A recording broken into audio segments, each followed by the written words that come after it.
Nous rendons gloire à Dieu pour cette nouvelle vidéo. Que la grâce et la paix vous a donné de la part de Dieu notre Père, notre Seigneur et Sauveur, Jésus-Christ, le Fils de Dieu. Alors nous sommes encore dans la série de la divinité de notre Seigneur et Sauveur Jésus-Christ. Et nous voulons présenter sa divinité, nous voulons présenter tous les aspects de Jésus-Christ. Et nous voulons aussi prendre toute l'Écriture dans son entièreté. Nous ne voulons pas seulement prendre des passages qui nous arrangent. Actuellement, nous parlons de la divinité de Jésus. Nous parlerons aussi de son humanité, les passages où Jésus était en train de prier le Père. Et nous expliquerons pourquoi, si Jésus est Dieu, pourquoi Jésus était-il en train de prier le Père. Nous l'expliquerons dans la prochaine vidéo, si Dieu le permet. On expliquera cela. On ne va pas se défiler, on va vraiment prendre toutes les Écritures pour vraiment expliquer, afin que les chrétiens soient expliqués et que soient éclairés. Et nous ne voulons pas nous défiler sur certains versets qui peuvent être difficiles à expliquer. Dans la simplicité, dans l'humilité du Seigneur, sans la lumière et la grâce que Dieu nous a donnée, eh bien, nous allons, bien aimés dans le Seigneur, eh bien, expliquer la divinité et l'humanité de Jésus-Christ, 100% homme et 100% Dieu. Aujourd'hui, nous voulons parler de Jésus en tant que je suis. Et nous voulons expliquer, développer ce sujet afin que les enfants de Dieu comprennent. Alors, sans plus tarder, nous sommes dans le livre de Jean, chapitre 8. Jean, chapitre 8.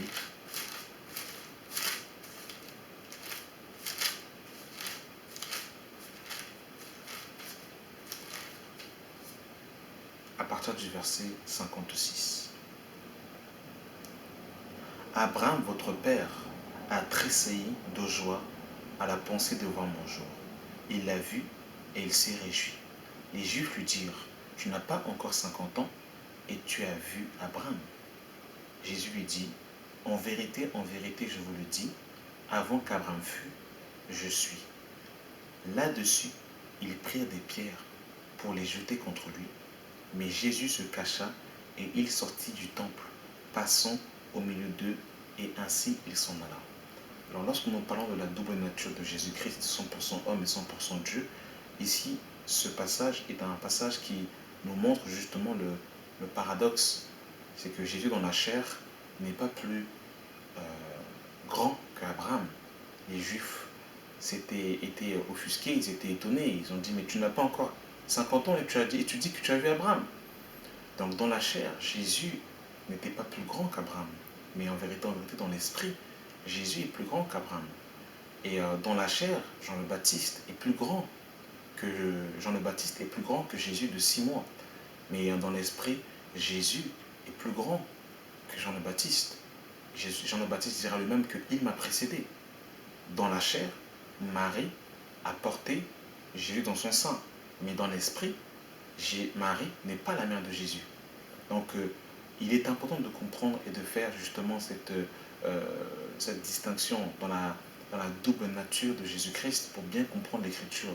Parce que souvent, ce qui crée la confusion, c'est dans la double nature de Jésus-Christ. Et nous expliquerons, si Dieu le permet, dans les prochaines vidéos, eh bien, l'humanité de Jésus-Christ afin d'exposer et d'expliquer aux chrétiens. Mais là où nous voulons nous appesantir en cette vidéo, c'est sur Jésus qui va dire une chose, une déclaration qui va scandaliser les pharisiens. Et vous savez, les pharisiens étaient mauvais, ils étaient méchants, c'est vrai, mais si les pharisiens se sont offusqués, qu'ils ont pris des pierres pour lapider Jésus, parce que Jésus va ici faire une révélation, va faire une déclaration terrible, une déclaration qui va justement scandaliser littéralement les pharisiens. Parce que cette parole que Jésus va justement déclarer dans Jean 8, le verset 58, que avant qu'Abraham fût, je suis, Jésus ici ne parle pas du verbe être. Il est en train de s'approprier le nom de Yahweh, le nom de YHWH, le nom de Adonai, que Jésus est en train de s'approprier ici. Voilà pourquoi ce que les Juifs ont pris des pierres pour le lapider. Parce que Jésus était en train de se faire égal à Dieu. Jésus qui était homme était en train de se faire Dieu. Voilà pourquoi est-ce que les Juifs vont vouloir le lapider. Et on va prendre cette parole dans le livre de Exode. Le livre de Exode, le chapitre 3. Exode, voilà, que Dieu soit béni. Exode 3, à partir du verset 11. Donc pour revenir dans le contexte, Moïse était en train de paître le troupeau de son beau-père Jéthro. Et il va apercevoir en fait un buisson qui ne prenait pas feu. Il va s'en approcher et là, Yahweh, le Dieu d'Abraham, d'Isaac et de Jacob, va se révéler à Moïse pour qu'il puisse aller libérer les enfants d'Israël qui étaient sous la captivité de Pharaon pendant plus de 400 ans. Et au verset 11, Moïse a posé la question à Yahweh. Moïse dit à Dieu, qui suis-je moi pour aller vers Pharaon et pour aller faire sortir d'Égypte les enfants d'Israël? Dieu dit, je serai avec toi et ceci sera pour toi le signe que c'est moi qui t'envoie. Quand tu auras fait sortir d'Égypte le peuple, vous servirez Dieu sur cette montagne. Moïse dit à Dieu, j'irai donc vers les enfants d'Israël et je leur dirai, le Dieu de vos pères m'envoie vers vous. Mais s'ils me demandent quel est son nom, quel est son nom? Vous faites là, quel est son nom? Donc là, c'est le nom propre de Dieu. Que leur répondrai-je?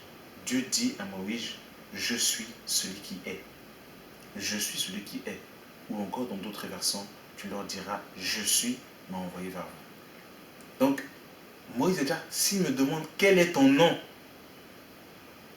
et c'est la même parole que Jésus va reprendre. Avant qu'Abraham fût, je suis. Mes amis, les Hébreux avaient très bien compris ce que Jésus était en train de leur dire. Nous qui, voilà, qui ne nous sommes pas forcément familiarisés avec la Torah, il y a certains mots, justement, des fois, que nous ne comprenons pas la portée. Mais les Juifs comprenaient parfaitement ce que Jésus était en train de leur dire. Ils savaient parfaitement. Voilà pourquoi est-ce qu'ils vont vouloir le lapider. Parce qu'ils se sont souvenus aussi que Yahweh avait dit dans Exode 33, personne ne pourra voir ma face et vivre. Mais là, les Hébreux vont dire, mais nous te voyons. Tu dis que tu dis, mais nous te voyons. Voilà pourquoi est-ce qu'ils ont voulu le lapider. Mais qu'est-ce que ça veut dire littéralement?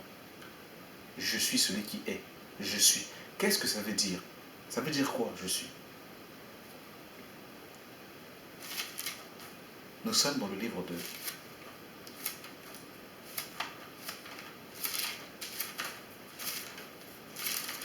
Que Dieu soit son peuple. Nous rendons gloire à Dieu pour la lumière que Dieu nous donne par rapport dans sa parole. Et je bénis les frères et les sœurs qui m'encouragent dans toutes ces audios qui sont faites concernant la divinité.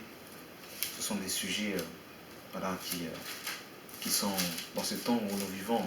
D'ailleurs, depuis le 1er siècle, la question de la divinité a toujours posé un grand problème dans le corps de Christ. Et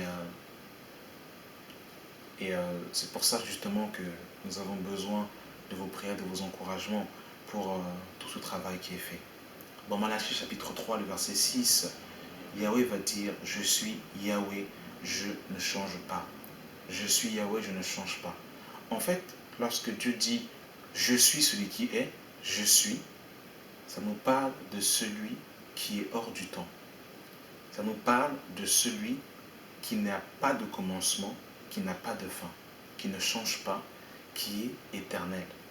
Voilà ce que ça veut dire, je suis celui qui est. En gros, littéralement, ça nous parle de celui qui est, qui était et qui vient. Littéralement, les trois temps.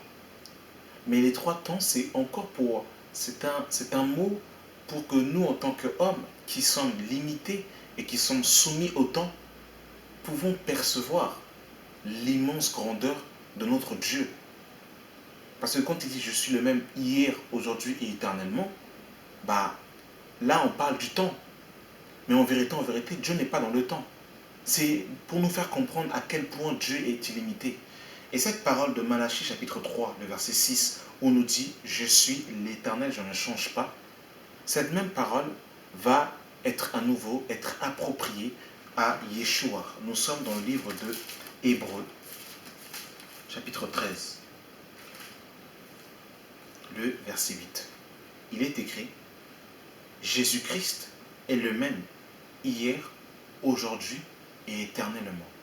Jésus-Christ est le même hier, aujourd'hui et éternellement.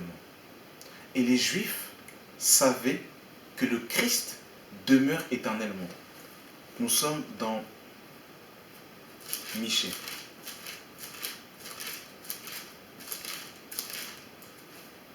Michée, chapitre 5, le verset 1.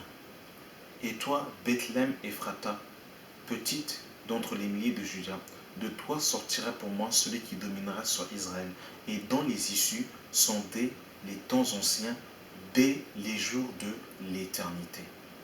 Dès les jours de l'éternité. Et d'après cette déclaration, les Juifs vont justement rebondir à ce que Jésus va dire dans le livre de Jean, chapitre 12. Jean 12, verset 32. Quand j'aurai été élevé de la terre, j'attirerai tous les hommes à moi. En parlant ainsi, il indiquait de quelle mort il devait mourir. La foule répondit, nous avons appris de la loi que le Christ demeure éternellement. Nous avons appris de la loi que le Christ demeure éternellement. Et ça, cette parole, ils l'ont tirée dans Michée 5 à partir du verset 1. Quand on dit qu'il vient en fait des temps anciens, des jours de l'éternité. En gros, ça nous parle en fait de « je suis », celui qui est hors du temps, celui qui est éternel. Et maintenant, nous allons toujours confirmer ce que nous disons.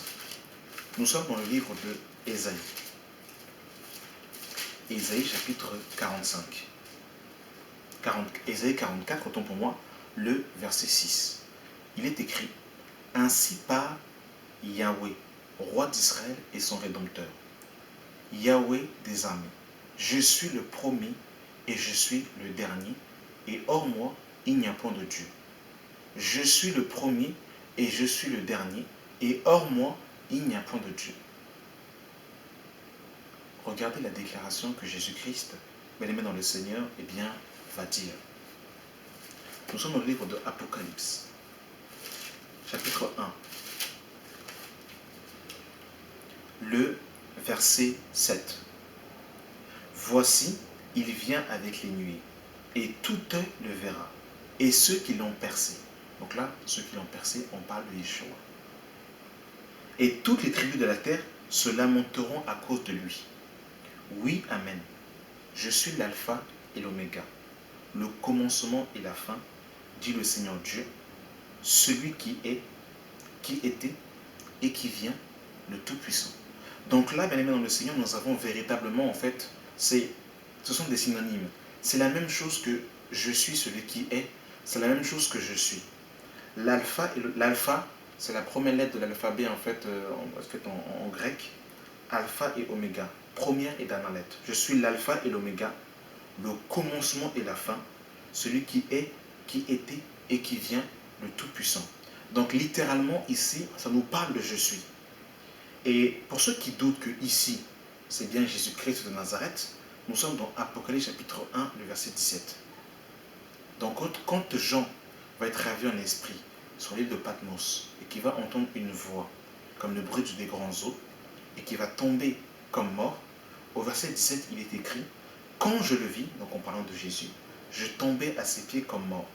Il posa sur moi sa main droite, disant « Ne crains point, je suis le premier et je suis le dernier. J'étais mort et voici, je suis vivant au siècle des siècles.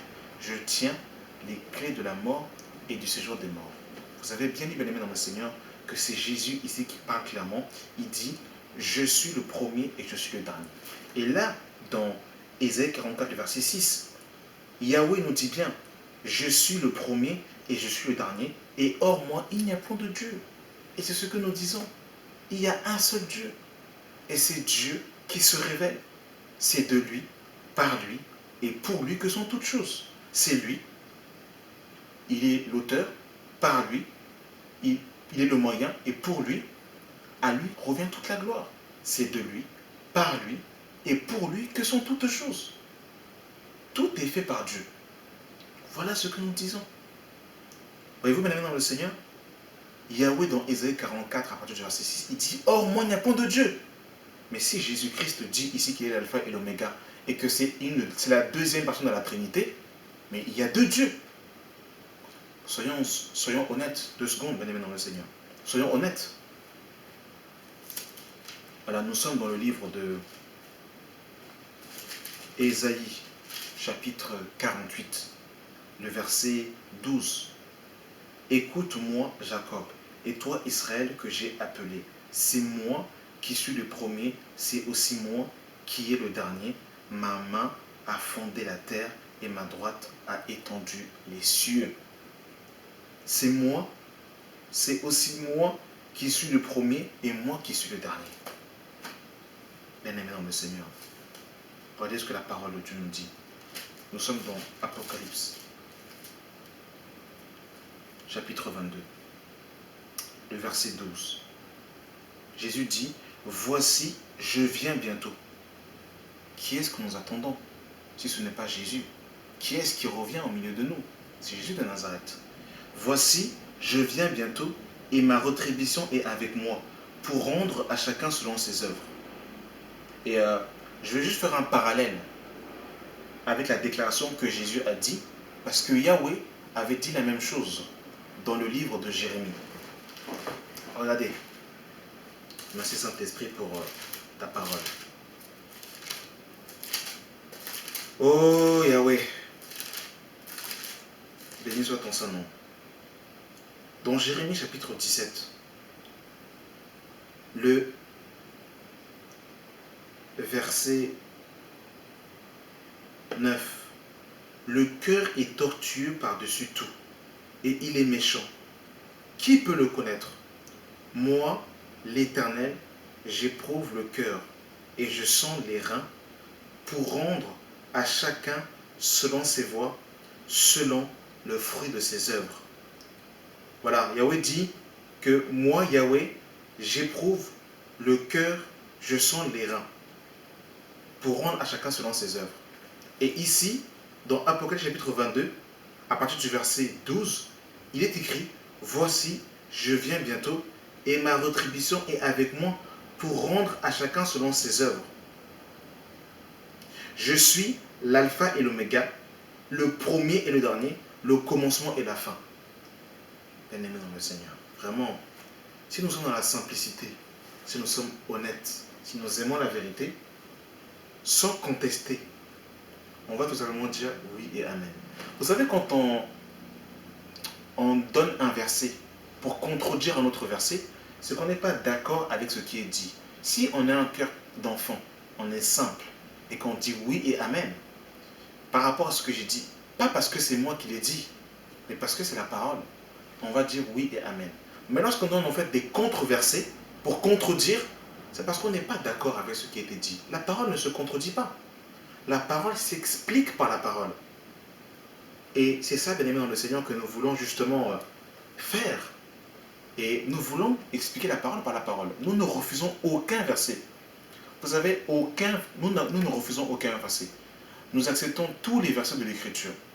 Mais c'est l'interprétation et la pensée qu'on a introduite dans les versets, c'est ça, justement, qui crée beaucoup de confusion.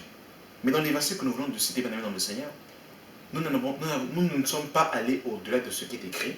Nous n'avons pas dit des choses qui ne sont pas dans la Bible. Nous avons tout simplement pris la Torah et nous avons révélé les paroles de la Torah dans la réalité. Nous avons pris l'ombre, nous avons pris la réalité. Nous prenons l'ombre et nous prenons la réalité.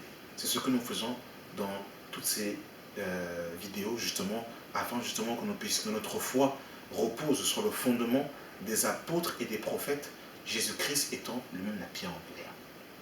Voilà. Donc, merci d'avoir pris le temps de regarder cette vidéo.